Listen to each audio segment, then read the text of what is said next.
the grilled hanger steak with roasted garlic romesco. So this is a hanger steak. Very simple. We have it at room temperature, very important. We're gonna make a little rub, a dry rub, a marinade. And this is, again, what I just came up with. You can change it if you want to. We have some seasoning, some salt and pepper, some garlic powder, and some, I have ancho chili powder because it's what I pulled out. You can have chili powder or roasted red pepper powder or cayenne powder, whatever you want, not a problem.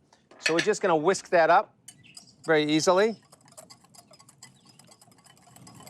And then we're gonna be very, very liberal with this. You really wanna get a lot of spice on this baby because I tell you, it has a lot of flavor and it really needs it.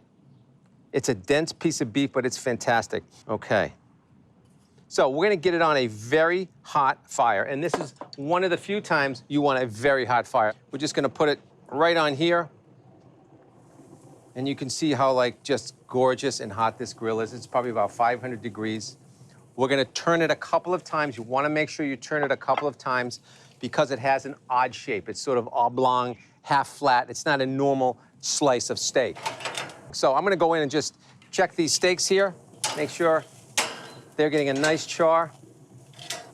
While that's going, let's start our romesco sauce. So our romesco sauce is very simple. And it's all, most of this is fresh from the garden, but you have roasted red peppers, you have some tomato, you have a little vinegar, some olive oil, and today I'm adding roasted garlic. And this is just garlic that's cut in half. You put it on a couple of sheets of aluminum foil, olive oil, salt and pepper, wrap it up, and throw it in a 450-degree oven and roast it for about 45 minutes. It comes out and you just squeeze it like an orange right into the sauce. It's really delicious. So let's add to this, to a blender, our roasted garlic, vinegar. This is a Spanish sauce. I really love this sauce, especially for meats, especially for powerfully grilled meats outside that have a lot of flavor. It really cuts any of the fat. Some red peppers that are roasted. One nice tomato, either canned or fresh. This one happens to be canned. Some almonds. And anchovies, one of my favorite things. These add incredible umami. It's like adding 15 flavors. And just some dry bread, country bread that's crumbled, but this is fresh crumbled. You can add it dry, but I think just fresh and crumbled is fine. I went out to the garden this morning. I'm in the garden. You can hear the birds and everything. I just got some beautiful herbs here. I'm gonna add some parsley. You don't have to. I'm just gonna add a piece of basil and some little fresh dill. Put it in here, and it's just beautiful. Look at that. I don't want to get it too pureed. It's not a mayonnaise, right? It's a sauce. You want to have some texture to it. So when it comes out, it's going to look, let's give it a quick taste first.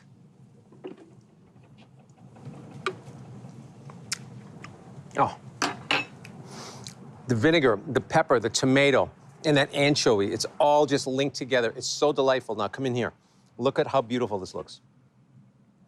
And I'm telling you, you can use this on anything on the grill. These steaks look great. Again, rare to medium rare, but I really like on the rare side with this. This is looking really good. You see that char there? Look at that. Oh. So we have our hanger steaks. They're on the board. And the real key to this is to get it, let it rest.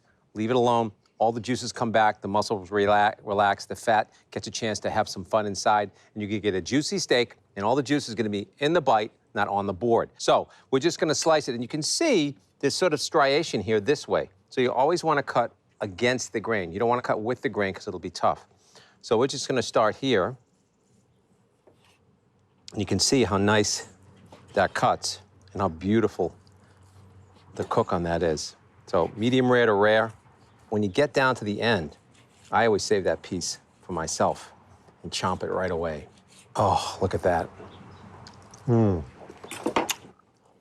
So, we're gonna transfer that to a plate. A little bit of the romesco sauce. And I don't wanna put it on top. I like to put it on the side because the steak is cooked so beautifully. You wanna show off your grilling chops, right? I'm gonna call in my #1 taster, and I like to put a little lime juice on top of this. Madeline. Yeah? Here is a steak knife. And the sauce together because you just notice how fatty that is and how delicious it is alone. So good. Yeah. And then I'm gonna taste it with the sauce. I'm gonna have some with you. So good.